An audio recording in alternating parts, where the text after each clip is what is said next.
Welcome, everyone, to the Information's TITV. My name is Akash Pasricha. It is Tuesday, August 26th, and we have got a great show planned for you today. We've got the CEO of Decagon coming on the show to talk about how he's thinking about AI agents in the current moment. We've got a big story about Apple and how it might be changing its tune to M&A in the current era of AI. We've also got the founder of an AI CRM application that is officially coming out of stealth today. But I want to start with a big story that our Asia Bureau just published this morning. 2 years ago, Sequoia China split off from Sequoia Capital and set up a new firm now known as Hongshan. The company raised a huge chunk of money to invest in startups in China, and today, our Asia Bureau published an in-depth story looking at what the company has been investing in and also how much of its giant war chest actually has been invested. I want to bring on the Information's Asia Bureau Chief Jing Yang to talk about her reporting. Jing, welcome to the show. It's great to have you. Hi, Akash. Thank you. Glad to be. So let's go back in time a bit. Just give us a very brief history here of Sequoia China, Hongshan, and what the mandate of this new firm actually was. Yeah. So Sequoia set up the China arm back in 2005 in a partnership with Neil Shen, who at the time was an entrepreneur. And at the time, it was the mid 2000s. And China was this, coming was at this coming of age moment. Many VC firms in Silicon Valley believe that there is a lot of money to be made from backing startups in China, and then they were correct. And Sequoia Capital, especially, is correct in making that move. So in the ensuing decade and a half after the setup of Sequoia Capital China, Sequoia China, under the leadership of Neil Shen, made a lot of really big and smart bets. I'll just list a few. For example, ByteDance and Chinese food delivery giant Meituan, and also PDD, which some of our audience might be better known as a parent company of Temu. And then all of these, Sequoia China and Neil Shen spotted these companies at a very early stage. And then, in the case of Meituan and PDD, for example, when these companies went public, eventually returned very handsome, like billions of dollars back to Sequoia Capital and its investors. For example, when PDD went public in 2018, the returns that Sequoia Capital got were equivalent to the returns that Sequoia got in Google's IPO in 2004. Wow. Holy moly. And then obviously things changed. The relationship between US and China changed in the last few years. That sort of forced a lot of Silicon Valley VC firms to have a reckoning of the new reality. And as Sequoia Capital being probably the most successful in their China investments, was caught in the crosshair of regulatory attentions, DC politics. Right. So long story short, in 2023, Sequoia Capital announced a milestone breakup where it will separate. This was huge. I remember. I mean, this was a big breakup. Yeah, it's what I call the watershed moment of US-China venture capital decoupling. Right. Because since then we saw several such breakups also happened. Right. It was really sort of Sequoia that started this trend that sort of telegraphed it's the end of an era. Right. And so let's fast forward a bit. So the breakup happens. Hongshan, which is the new name of the new firm formerly known as Sequoia China, they raise $8.8 billion for their first fund, I think it was. What have they been investing in since then? This was the bulk of your reporting. Tell us about it. Yeah. So just to add a little bit of context, the $8.8 billion was actually raised in the summer of 2022. That was, if you remember, that was 12 months roughly before the split up, right? So when that huge war chest was being raised, it was still raised under the brand name of Sequoia Capital. And then quickly enough, 12 months later, the split up happened. What does the name Hongshan mean first? Actually, that is Hongshan is exactly Sequoia in Mandarin. Right. So for Sequoia Capital and its China arm, in China and in Chinese, is being referred to as Hongshan. Right. So when Sequoia China went independent and needed a new name, the fact that they went for Hongshan, which by the way means that in Chinese, they didn't have to change their name, right? For the Okay. English branding part, So right? they could go business as usual, really. I mean, and they just raise a whole lot of new money under the same name, so to speak. Yeah, and then they can continue to, for example, in China, right? They can continue to. There's no disruption in terms of the brand image, Right. in terms of when they reach out to funders or when they network, right? We're still Hongshan, and then Neoshan is still the commander in chief, Right. right? So then they just adopted the English moniker, which is the Pinyin, the Mandarin Chinese for Sequoia. Right. So what our story reviewed on the main review is that $8.8 billion raised 3 years ago, it's now only being deployed. Only about a quarter of it has been deployed. Well, what does that mean? If we were to compare the previous track record of Sequoia Capital China and how they the cycle from of which they raise funds and then deploy them and then raise again and deploy again, 3 years having deployed only a quarter is quite slow compared to its own previous track record. And then we dug deep into why that is the case. Okay, so lay it on us. So why? Yeah. So it's quite a complicated set of reasons. Obviously, back when they raised the funds in 3 years ago, which was a year before the breakup, I think a big chunk of the vast majority of the 8.8 billion is actually earmarked for the growth fund and expansion fund, and those deals are just almost non-exist now in today's China for several reasons, right? The Chinese economy hasn't really failed to stage the post-COVID rebound that many people have hoped. And then, if you remember back in 23 and 24, globally stock markets, public markets haven't been doing well. Public market investors haven't been very generous with how they value tech companies, and that is the same case with Chinese tech companies. Then that sort of then trickled down to the valuation of private companies, sort of relatively mature private companies that are doing growth and late-stage pre-IPO rounds of funding. You just can't, have like that many deals that raise, multi-billion dollars. This kind of deal just didn't exist anymore. But Neil and Neoshan and many other venture capitalists didn't have the crystal ball back then in 2022. They didn't see it coming, right?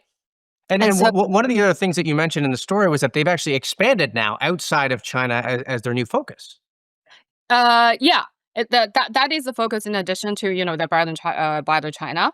So basically, in order to pick up the pace and also bear in mind that, when Hongshan was still part of Sequoia Capital, they kind of, their remit is kind of just China adjacent, right?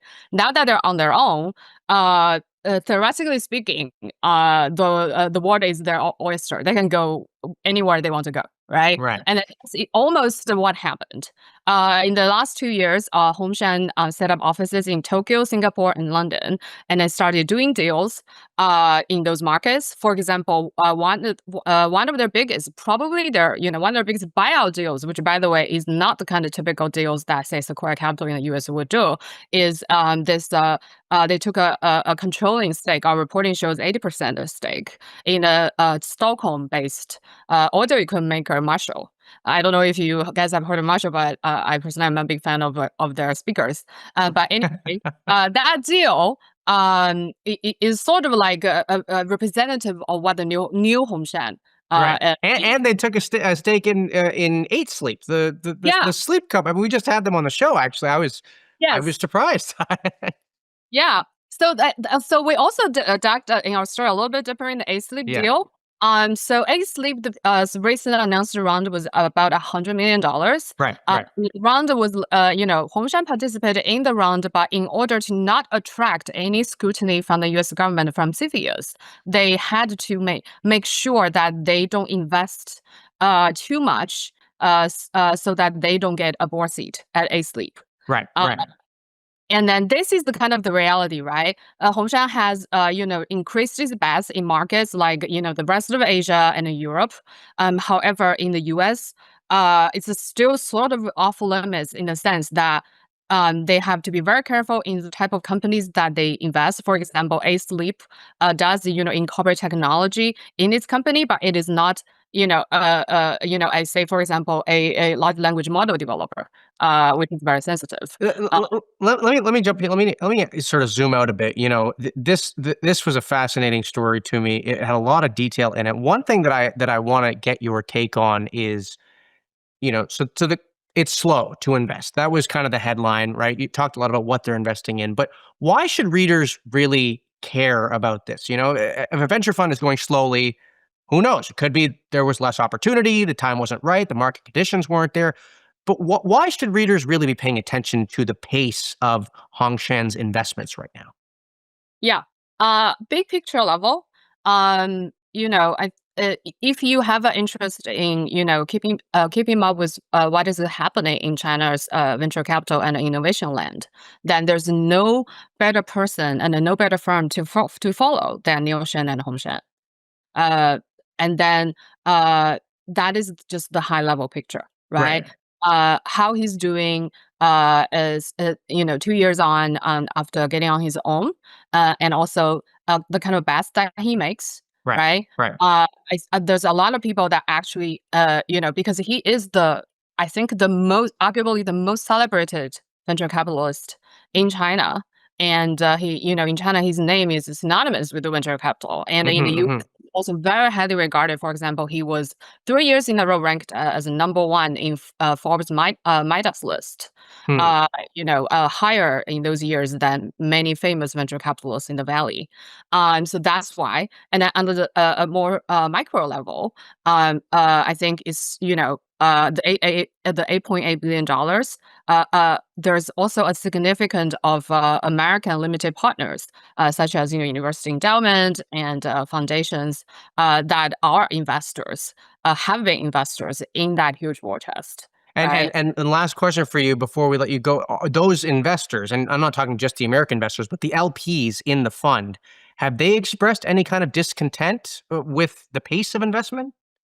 Yeah, so the picture based on our reporting is kind of mixed. So I spoke to some LPs who sort of feel like, based on Hongshan's previous track record, the deployment of the current series of funds has been slow. So maybe bear in mind, LPs have no right to asking their managers to return the money once they committed it. But they were secretly hoping that maybe you can consider return a part of the capital back to us. If you don't have like a lot of opportunity to deploy the capital quickly, to sort of put in a bit of a goodwill, so then the next time you come back to fundraising, then it's a good relationship building, right? But then there's also some other LPs who are very confident in Neo based on his track record, who thinks that it's still too early to tell. Venture capital, the entire venture capital industry is going through some changes right now. I'd rather give it a Neo and Hongshan, some more time before I make any decisions.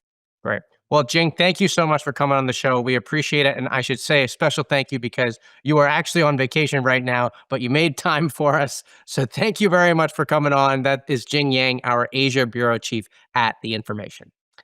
Well, moving topics now. Apple has never been an avid deal maker as it relates to M&A, but this morning, The Information published an inside look as to how Cupertino has become a lot more open to acquisitions in the era of AI.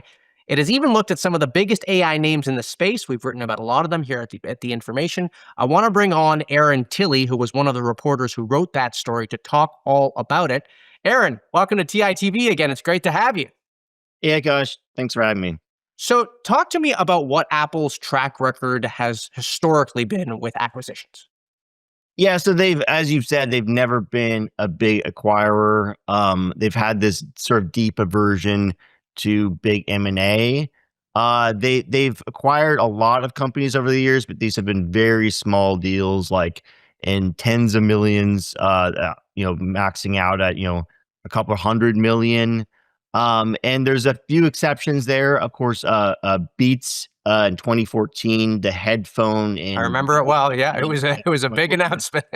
3 billion. That was very unusual for the company. Is sort of an anomaly. But they besides that, they've really done very small deals. These are deals where they're finding some sort of gap in their technology that they need to fill with a certain team or certain sort of IP that a Right. company offers. But these are very small deals. They're extremely frugal, and they just haven't done that in the past. And why have they not been so acquisitive in terms of, these large deals like other companies have? Yeah, I think it's this history in their DNA of frugality that has kind of stopped them from doing the big deal and looking for smaller tuck-ins. And then I think more than that as well is just sort of the cultural aspect of M&A. I mean, whenever a big company is acquiring a smaller company, there's always going to be some challenges there, getting these two companies, their cultures to align and figuring out how that works, the integration challenge. But at Apple, that's especially acute. Apple's culture is extremely specific. It's about it's about seniority, how long you've been there, and when you're coming in as an outside company, you really have no sway, and Hmm. so there's a lot of sort of challenges there for new companies, and people end up leaving quickly. So it's just kind of a oftentimes not a successful integration for Apple. So, Right, um, right. So, okay, so we have this long history of Apple culture of frugality, like you said. Now AI comes along, and it seems like the tune is changing. Talk to us about what you found in your reporting. yeah, so I think they see like everyone in tech AI, the significance of AI in this moment with LLMs and these large models that we've never seen before. So they recognize that, and there's some interest, and there's conversations internally around maybe big deals be done here. Specifically, they've brought up Perplexity and Mistral, and specifically Eddie Q, their Apple the services head of the company. Eddie Q has sort of been a key part of that kind of like investigation, promoting that as a potential deal here. But yeah, they're just looking around because I mean, look, every few years when some big new trend happens in tech, the topic of what is Apple needs to finally open up the checkbook, open up. They need to be open to big M&A. Every few years this happens with a new big tech trend, and the question is AI that much different? Is it that much more significant in this era? Right. So they're debating that internally. And you said this happens every few years as the new technology comes along. In your reporting, did you sort of get a bit of a temperature check on, are they leaning more towards possibly doing a big deal, or is this very much just considerations right now and sort of some people championing the idea? Yeah, it's some people championing the idea. I'm not. That the to do big in M&A at the company requires some sort of consensus among the sort of upper echelon of executives there. And Eddie Q is just one executive and not the person who's Right. really heading their AI strategy. So I don't think is going to be able to decide just on his own to do that sort of big M&A. So I think it's going to be a conversation inside the company still. Right, right. And last question for you. I mean, what will you be watching for here? I mean, obviously, there's a question if they do an acquisition, if they do some of these big partnerships, that's something to watch for. But as it relates to open questions right now, I mean, have acquisitions helped Apple in the past, or do you sort of expect that it'll just sort of chug along and we might see something, but it'll be quiet if anything does happen?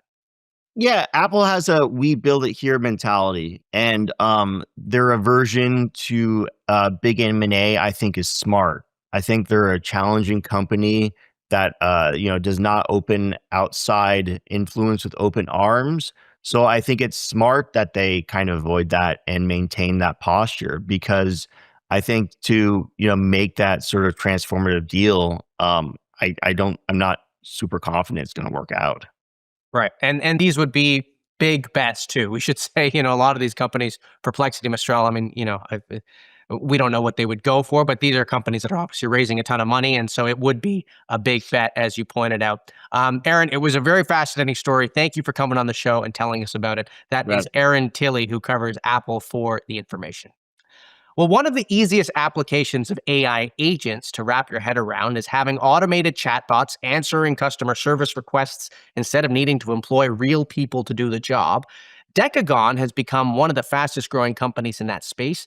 And I want to bring on CEO Jesse Zhang to talk more about how he thinks about agents in this current moment. Jesse, welcome to TITV. It's great to have you here. Hey, gosh, thanks for having me. It's great to be here.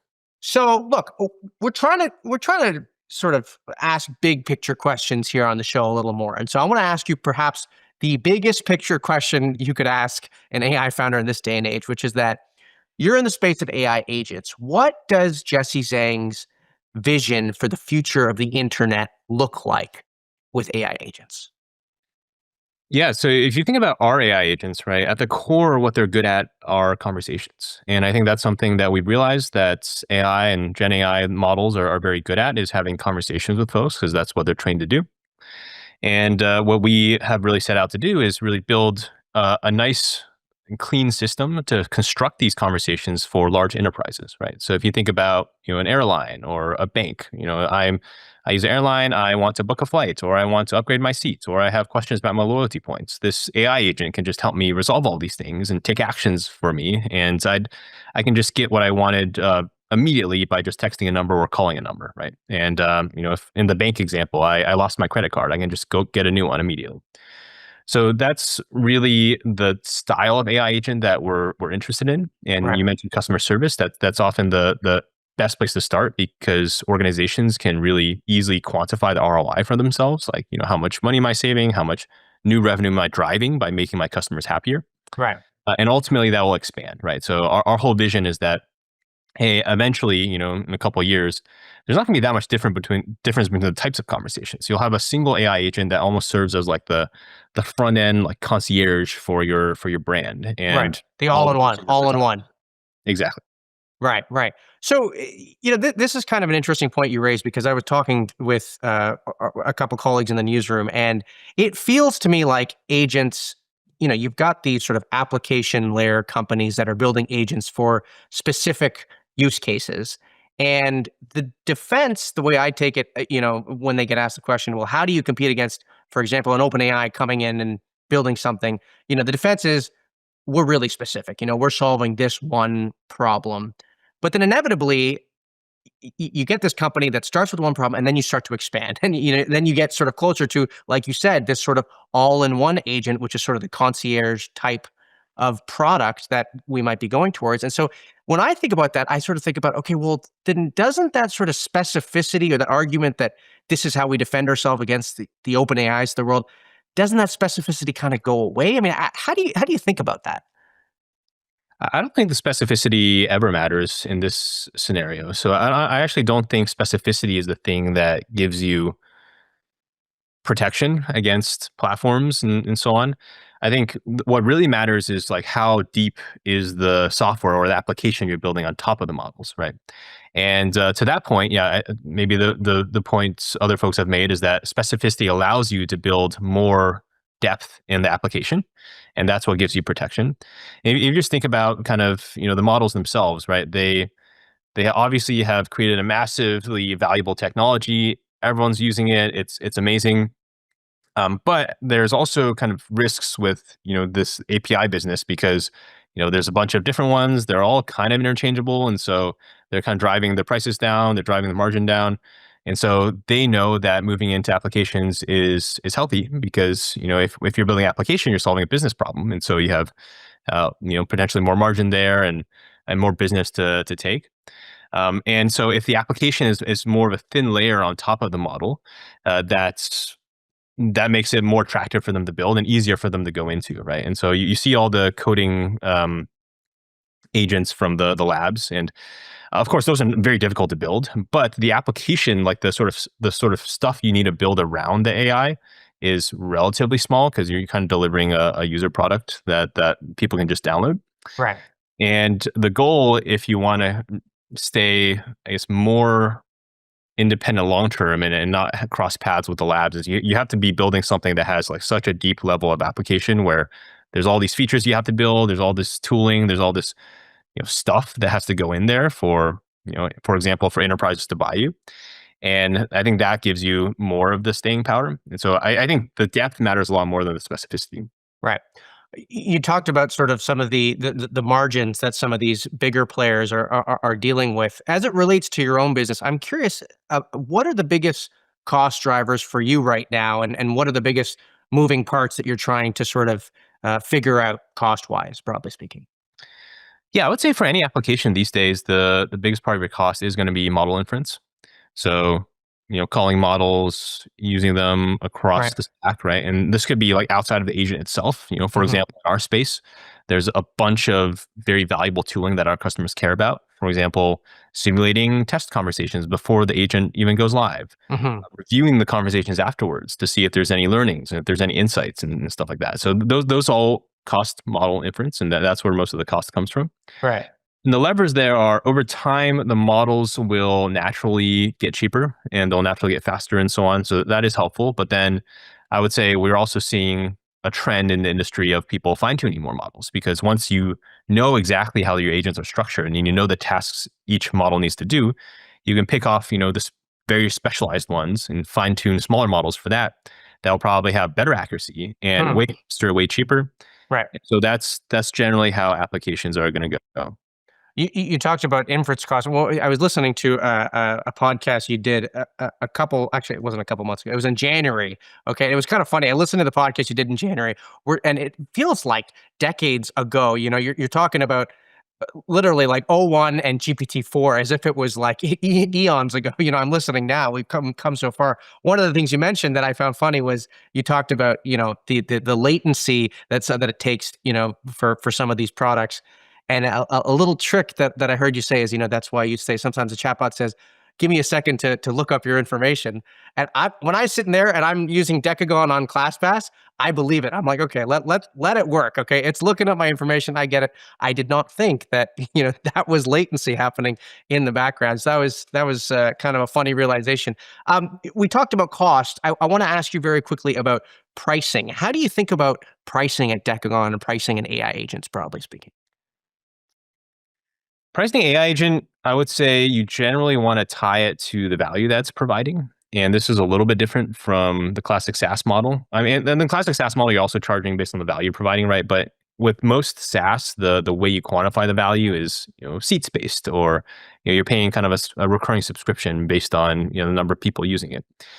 And with AI agents, it's if you have an autonomous agent, there's no one quote unquote using it. There's folks managing it, of course, but you want to tie it to the output.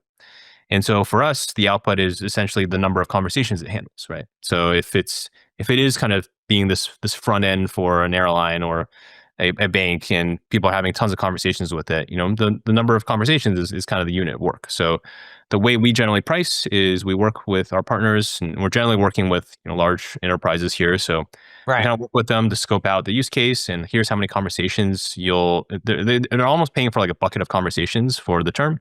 Do you price it at all based on like it's a number of conversations, but then if the agent actually did the thing that it set out to do, is there a success metric there?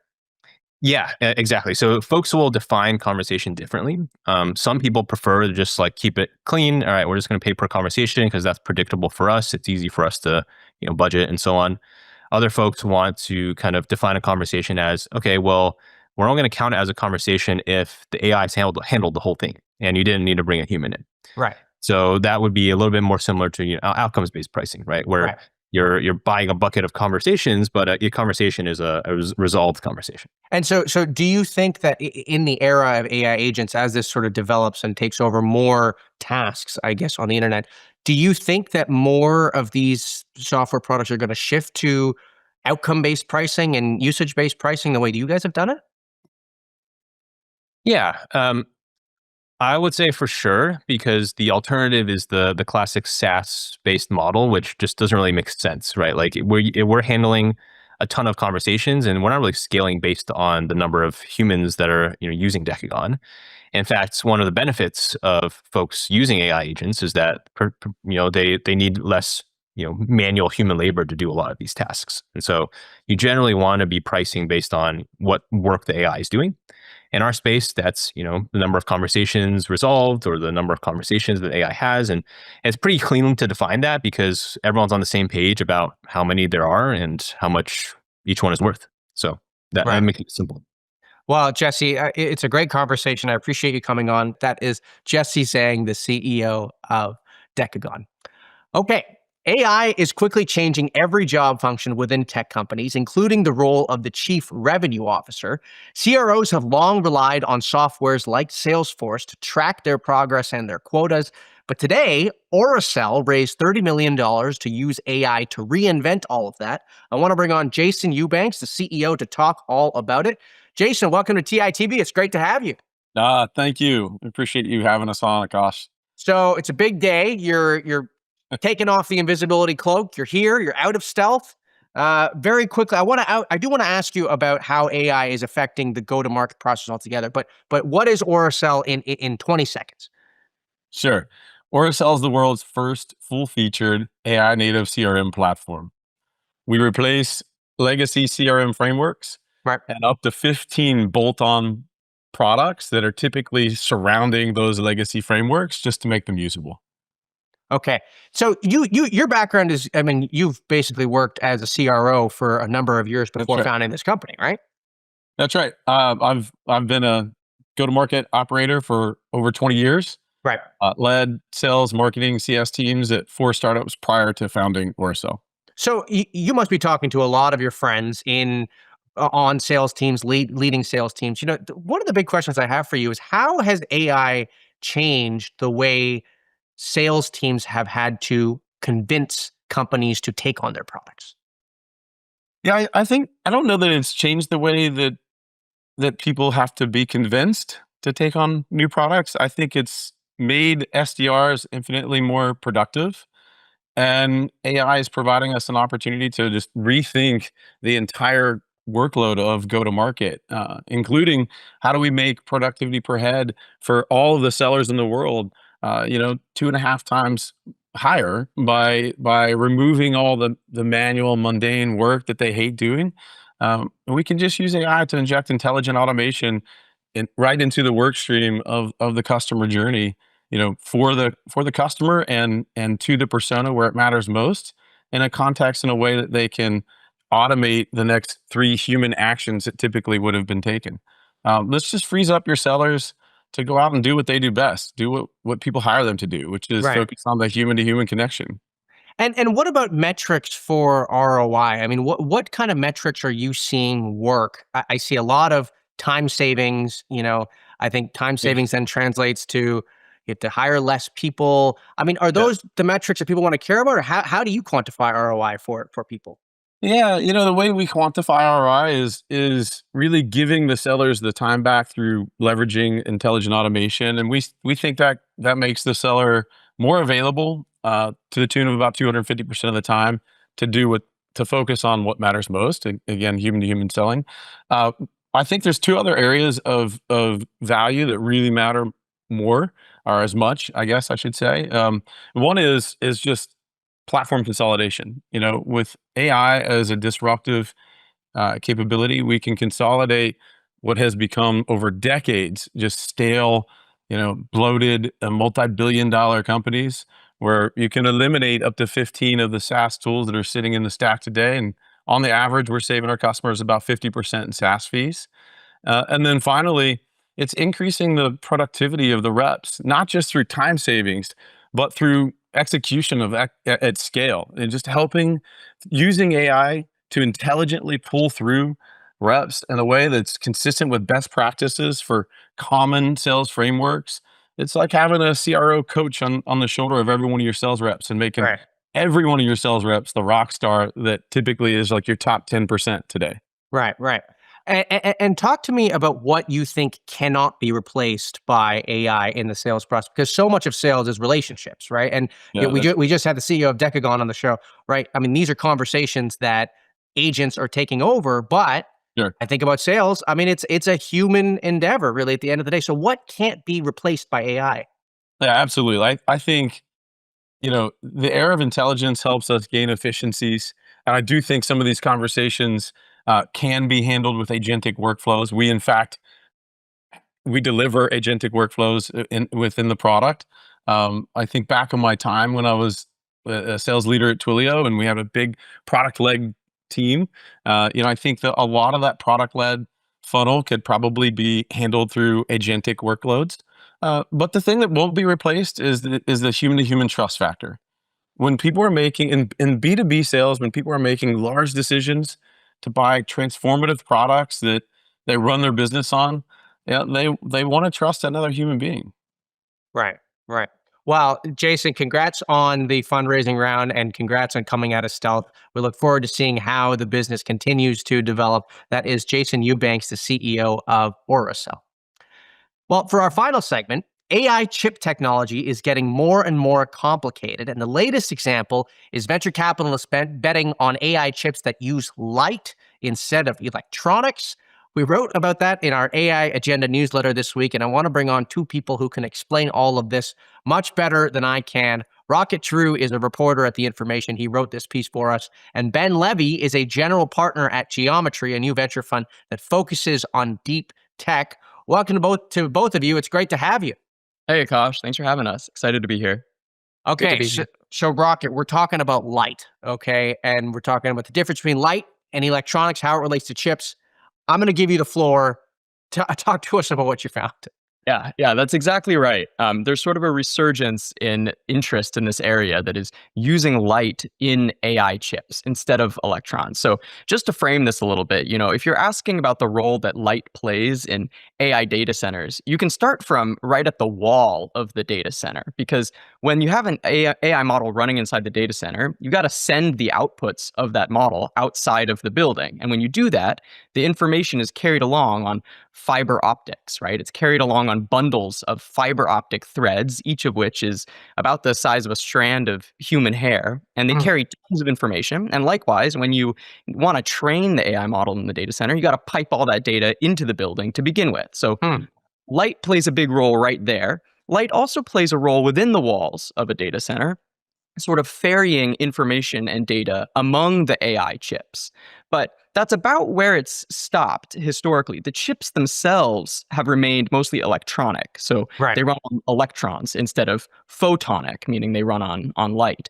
But that's starting to change. We're seeing interest in making these chips more light-based instead. It has certain advantages over the traditional way of doing chips. So Ben's fund is a great example of where people are pushing that frontier right now. And so, Ben, what would be the advantage of a light-based AI chip? So light has historically shined at doing linear operations. So those, matrix multiplications that lie at the heart of AI That's a lot. models. That's a lot of big words. That's a lot of big words. Keep going. I'm gonna let you go, but keep going. They're potentially very, very energy efficient. So there are particular types of mathematical operations in AI models that can be done much more efficiently in light-based chips.